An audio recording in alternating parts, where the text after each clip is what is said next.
So I'd like to invite Josh Sommer up, Executive Director of the Foundation, who really doesn't need that much of an introduction, but Josh is our fearless leader, continually motivating and guiding all of our work. And Dr. Sen put it really well last night at dinner, that you kind of inspire people wherever you go. And Josh is certainly an inspiration to me and to the rest of the team at the Foundation. Here's Josh.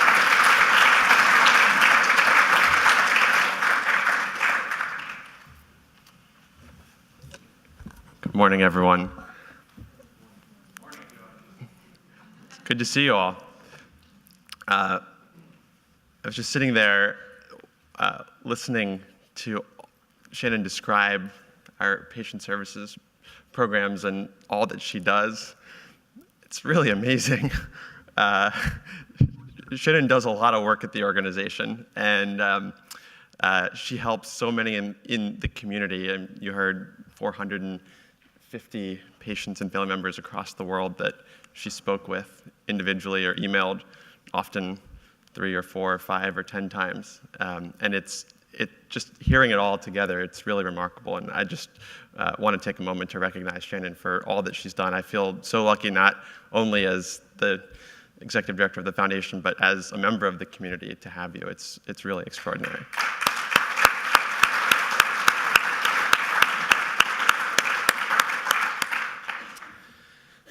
So the first half of the day is really going to be focused on taking stock of some of the advances that are going on in chordoma research and treatment development.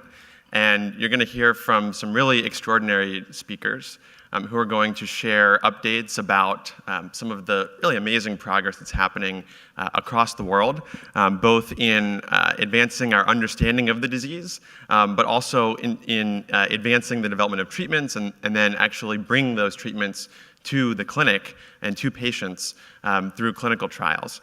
So I'm not going to go into great depth in those areas because we're going to hear straight from the source from really some of the world's leading experts. But I want to start off by trying to provide some context for the talks that they're going to provide and to give you an overview of the Chordoma Foundation's research strategy.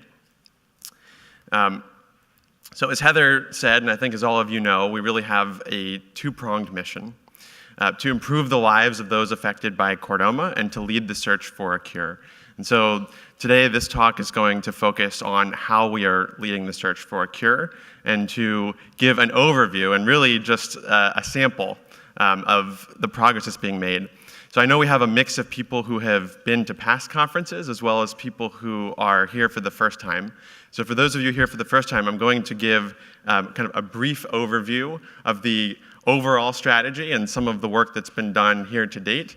But I know that many of you in the room will have heard that already, and so I'm, towards the end, going to focus on some new and very exciting advances and even show some data that is kind of hot off the press, not published anywhere yet.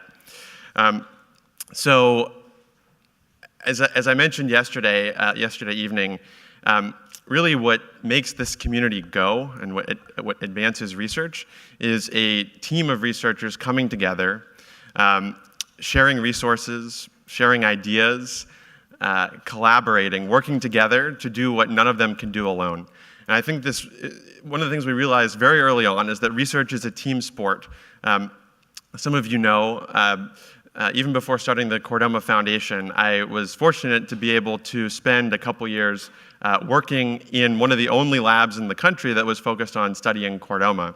And one of the things that became glaringly obvious was that even though we were making good progress in the lab, there was only so much that one lab could do alone. And that to really make progress in this disease, we had to bring the resources and expertise of many more labs and companies to bear on this disease. So one of the first things we did when we started the organization was we brought together, as Heather mentioned, at that point, almost all the researchers in the world who were studying chordoma, plus a number who we wanted to study chordoma, and we hoped that by bringing them together that might spark some interest. We've now done this 5 times, and the effect has really been quite incredible. We've noticed and we've observed, as you heard yesterday, that researchers and doctors who connect at our conferences, they go on, they work in each other's labs, they share resources, they share ideas, they share information, And we can see it qualitatively. You see papers emerging. I speak with these investigators across the world, and you hear about the collaborations that are going on. But we wanted to try to quantify the effect that these conferences were having, how many relationships were being formed, how many new collaborations were being sparked. And so after some of our conferences, we've actually surveyed researchers, and we asked them before and after the conference how they knew other members of the community and whether they had ever interacted with or worked with them. And what we observed was really quite dramatic, that even in the span of a year after a conference, the number of relationships in the field increases by 65%. Which is really quite astounding. Each one of those relationships represents the potential for new research to happen. The number of collaborations increases tremendously, and the density of the network to allow information to flow between different labs increases. So that has been a really central and fundamental part of the reason why this field has progressed, and I think it's just remarkable and always kind of amazing to me to see not only the number of researchers who come each year and to see the field growing, but just the passion and the dedication and the energy and the genuine enthusiasm that is kind of pervading this field right now. But it's not just enough to have interested researchers. There is to find treatments for chordoma or any disease requires a lot of research to be done across a lot of different domains. It's not just a matter of looking in one area or looking in another area. There is an entire continuum of research, all the way from the most basic research through clinical trials that has to happen. And at each step of the way, the research is necessary but not in and of itself sufficient. And so, unfortunately, the kind of traditional way of supporting medical research tends to be somewhat haphazard, where organizations like ours, patient organizations, they raise money, they'll put out a call for proposals, and researchers will send in their good ideas, and many of them are very good ideas. The challenge is that while many of those ideas are important and need to be supported, they're not always sufficient to get the whole job done. And so what we recognized was that we really had to be proactive and take a very big picture and strategic approach to driving research forward in a proactive manner to make sure that all the steps get covered, that all the research gets done, to make sure that ultimately at the end of the day, we don't just end up with some interesting papers, but we end up with a treatment that actually helps patients. So we, from the get-go, have supported research according to a research roadmap. We work with the members of the Chordoma research community, our medical advisory board and scientific advisory board to identify a clear set of research priorities, and then proactively and systematically initiate projects to address those research priorities. And so you'll notice in your packet that there is an infographic, and I want to give a quick shout out to my fiancée Rachel, who spent many hours helping put this together.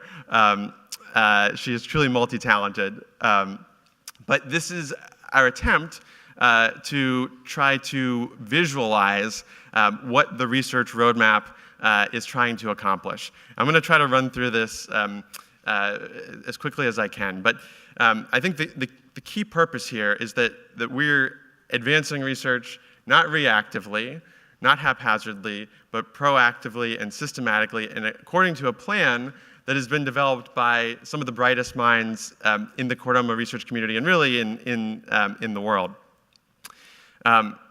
So I think, as I said earlier, I think it's important to remember each of the bands that you see in that diagram represents a stage of research, and research at every one of those stages is critically important, but not in and of itself sufficient to get where we want to go, which is finding new treatments and ultimately a cure. So from a big picture perspective, there's basically two ways in which new treatments or a cure for this disease can be found, two sources. The first would be the easy approach, in that there are at least 150, if not more, cancer drugs that are already on the market. and at any given time, about 1,000 cancer drugs that are in development.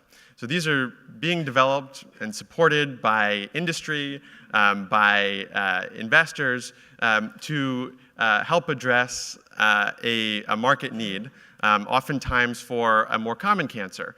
But the great thing, or the convenient thing I would say, is that there's so much shared biology between different types of cancer that it is often the case that a drug developed for one type of cancer can be repurposed or used for another type of cancer. In fact, the majority of cancer drugs that are approved for more than one type of cancer. And so we can take advantage of that. We can get a huge head start if we simply look systematically to see if there's any drugs that are already on the market or in development that could be applied to chordoma. We don't have to start from scratch. But on the other hand, we need to be guided by the biology of the disease. The disease is going to tell us which path we take. Can we repurpose a drug that already exists? Or will we need to develop a new drug specifically for chordoma? And the only way to answer that question is by understanding the biology of the disease, which is why the basic research is so incredibly important. And you're going to hear more about that from Dr. Flanagan. So at the end of the day, let's start from the bottom. For those of us in the room who aren't necessarily researchers, and I suppose I became a researcher accidentally, it's not about publishing papers. It's not necessarily about asking and answering interesting questions, although that's important. At the end of the day, what we're here to do is find better treatments for patients. And as smart as researchers are and as good as our models are, testing drugs in mice and cells and doing computational analyses can only take you so far. At the end of the day, to know whether a treatment works, it has to be tested in patients. That's the only way to know. And so that's what we work towards, and we try to work backwards from that. What do we need to do to get promising drugs to patients? So this is essentially a visual of what the process looks like. And I'm going to walk through each of these stages in brief. So working up from the bottom, so at the end of the day, the goal is to bring promising therapies to chordoma patients, to test them in a systematic way through clinical trials. In order for that to happen, there has to be solid rationale. There has to be a good reason to test these drugs, because no drug comes without risk. So you want to make sure that you have really good, solid rationale that the drug is likely to work. Also, clinical trials are expensive, and you want to make sure that if you're taking a shot on goal, that you're taking the right shot on goal, that you have a high likelihood of succeeding, so you're not wasting resources. And furthermore, because the chordoma patient community is small, there are a limited number of clinical trials that could ever be done. So we need to make sure that we have a really strong case to be made for the clinical trials that get going. And so it really is critical to focus at the top of this funnel to make sure that that case is put in place. So one of the prime areas or the prime sources of rationale or knowledge that can help underlie a clinical trial is testing drugs in animal models, whether it be mouse models or even, as we heard yesterday, in zebrafish models. Zebrafish grow a lot more quickly than mice. They're a lot easier to work with. So generating data in models in the laboratory can help provide a clue as to whether the treatment is likely to work in patients. And you're going to hear more about that from some of the other speakers. But before you even know which drugs to test in models, there is a whole variety of different approaches and technologies that one could apply to try to understand what targets or what vulnerabilities might exist in the tumor that could predict or suggest which treatments might make sense to test. And then working back up the list, in order to even do those experiments, in order to be able to understand what makes this disease tick and identify those therapeutic targets, you have to have a basic set of resources. You have to have the cell lines, the animal models that I just mentioned. You have to have tumor tissue to work with. And without those things, in many ways, as a researcher, your hands are tied. And so I experienced this firsthand when I was working in the lab at Duke. There were so many things we wanted to do, but we didn't even have the basic materials to be able to answer the questions that we wanted to answer. And so I've worked kind of backwards in this progression, but the evolution of the Chordoma Foundation's research strategy and our focus has really gone the other direction. We had to start at the very beginning. We had to start by creating the resources and the materials for this research community to work with. And I'm really happy to say that we've made a great deal of progress in recent years towards achieving that goal. And now we're starting to see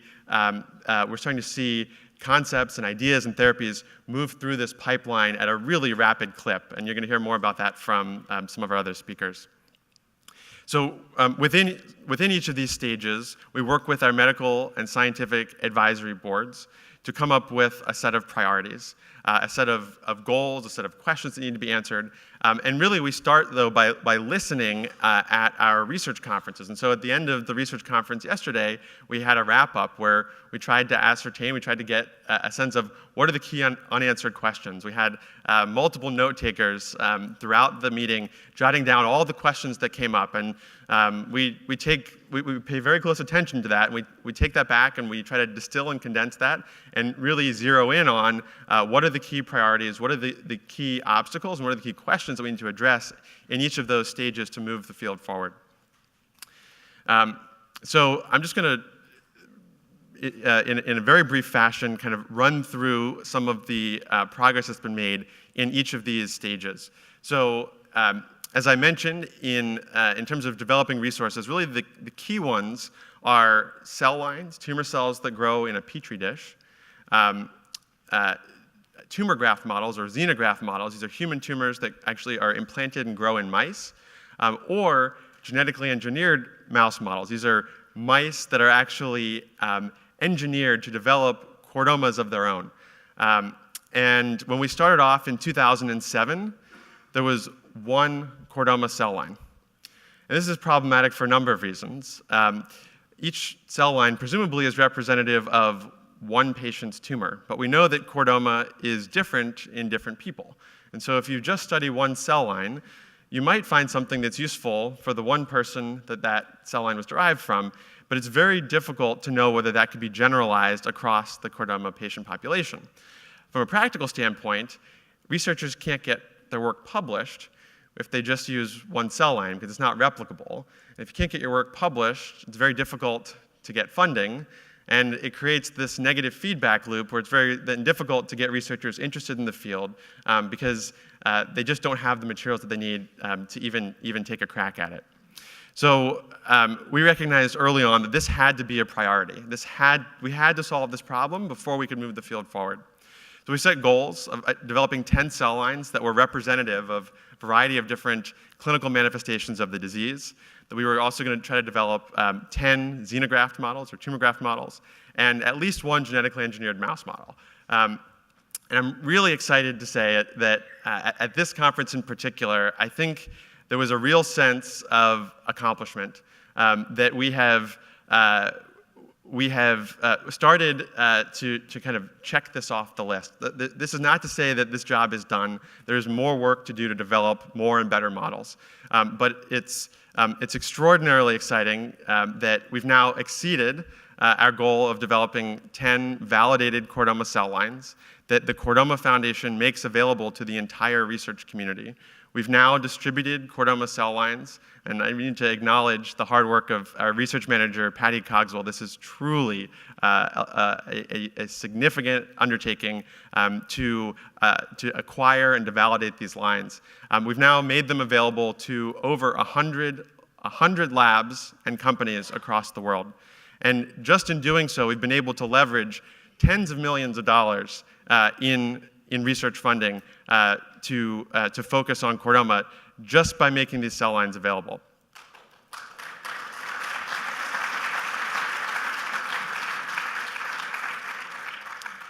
I think I think we're just seeing the beginning because these are resources that can be shared indefinitely. And so really the sky is the limit now. Anyone who we can convince to study chordoma, we now have the tools that they need to get their research done. We've made great progress, and the field really has made great progress. And in particular, I want to recognize Dr. Flanagan for actually developing the very first chordoma xenograft model. There are now 5 that have been developed and validated.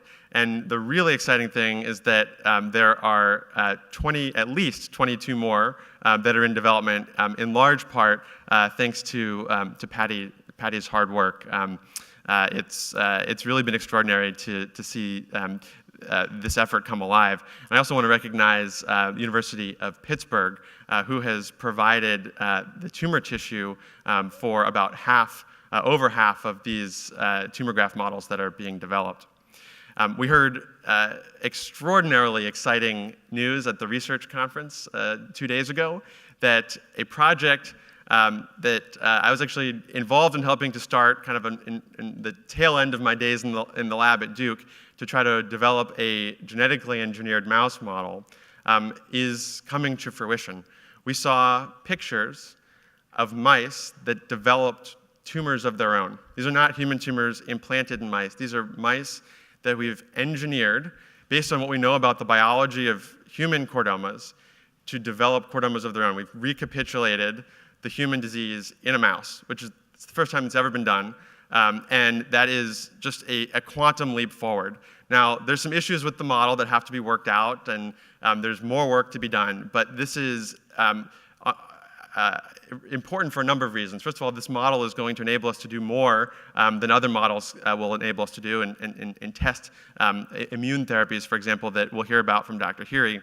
But it also is an incredible proof of principle that we understand this disease enough that we can actually induce it in a mouse. There's probably no better proof of principle that we really have a grasp of at least what is in some tumors causing this disease to start. That has been enabled by the fact that we have supported and the field has undertaken a number of different efforts to identify targets for this disease. We've supported research in about 20 labs across the world. And the goal is really to identify what makes the disease tick, what's driving it, what's causing it, but importantly, what are its vulnerabilities? What are its weaknesses? Where can we attack it? And we're employing a number of different approaches. I won't go into these in detail, but suffice it to say there are a number of really powerful technologies that have been developed in the last decade or so that enable us to understand cancer at an unprecedented level and now then start to take that understanding and go and look and see if there's drugs that have been developed that might match with the vulnerabilities that turn up through these analyses. So there are a number, over a dozen targets, or let's call them potential vulnerabilities in chordoma that have been discovered for which there are drugs that are already developed or in development. And we're starting to see some of these drugs being tested in preclinical models, in the mouse models. And we'll hear later that some of these drugs are starting to make their way to clinical trials. There is at least one critical target that's been identified for which there isn't an approved drug. And so that's meant that we need to actually focus effort in addressing that and developing a therapy that targets this gene that many of you may have heard of called brachyury. And just a quick way of background, brachyury, as many of you may know, is altered in almost all chordoma patients. This is a discovery that came out of Dr. Flanagan's lab through a collaboration with the Sanger Institute back in 2012. And really is critical piece of data to suggest that the brachyury is a key driver of this disease. So I think there's a number of questions that have to be answered to determine what brachyury is doing, what its function in the cell is, how it could be targeted, and that's something that we're actively working on right now. Let's see, I'm going to skip ahead here. All right, so now that we've identified a number of promising therapies, the goal has been to generate that preclinical data, to test these therapies in cells and in mouse models to see whether in fact our hypothesis pans out, whether in fact they can actually shrink tumors and stop the growth of the disease. And so we've done this. We've tried to support this research in a number of ways. We've provided a number of grants. In fact, thanks to the really significant efforts of the Chordoma community and many of you in this room, we've been able to support over a number of years a drug screening effort in the lab of Dr. Gallia. We've supported drug screening in a number of other labs. We've set up partnerships with companies to test drugs. And this was published a couple years ago by Dr. Gallia. That has led to the development of the discovery of a couple of drugs that actually slow down the growth of tumors in mice. But what we recognized was that the demand or the number of promising ideas exceeded even the capacity of any one lab to study it. There were a lot of researchers across the world who had ideas that they needed to test, and we needed to create a centralized way for researchers to test those ideas in mouse models in a way that was quick and efficient, that didn't take hundreds of thousands of dollars and many years. I'm really excited to say that just last year, this is a goal that we've been working towards for quite a while. We've created the first drug screening pipeline for Chordoma, which is basically a centralized facility where drug screening can be done in mouse models at a fraction of the cost of doing it in an individual lab and in a fraction of the time. And so this is enabling us to help translate ideas that researchers may come up with into proof of concept data that could provide a rationale for clinical trials in really record time.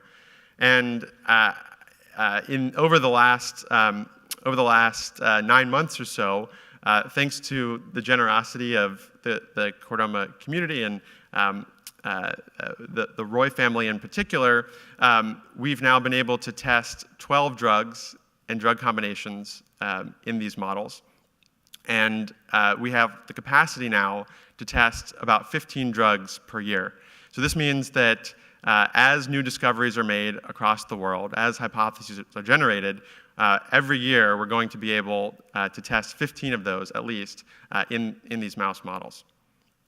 So this is some really exciting data that was just recently published by Dr. Flanagan and her colleagues. It was published just about a month ago that shows some really impressive results, impressive activity of I'm actually showing the wrong data here. There we go. This shows impressive activity with a drug that inhibits a protein called EGFR. This is another drug that we tested that showed really impressive activity inhibiting a pathway called CDK4/6.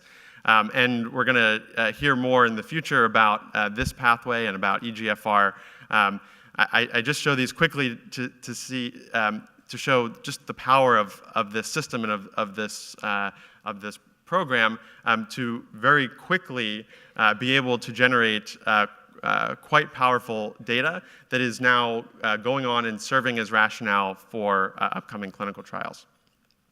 So with this pipeline of new hypotheses and new treatments coming to fruition, we recognize a need to start to actually bring that to patients. And so we have, over the last 2 years, put in place a mechanism to facilitate the initiation of clinical trials for Chordoma.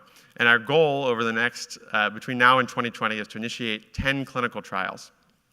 We support clinical trials in a number of ways, with funding, by helping investigators connect with and raise awareness about the trials, by working with our medical advisory board to help design and craft the trials to make sure that they make sense for Chordoma patients. Really excited that in 2015, Dr. Heery launched one of the first Chordoma clinical trials in recent years, testing a therapeutic vaccine that you're going to hear him share more about. In about this time last year, we requested proposals from the entire research community, and we were really blown away that we had 18 concepts that were submitted, which is really remarkable. There's 18 different groups across the world that wanted to run clinical trials in chordoma, which, if you think about it, is astounding. When the foundation was started, there were 2 clinical trials that had ever been done for this disease. And last year, there were 18 concepts that were submitted.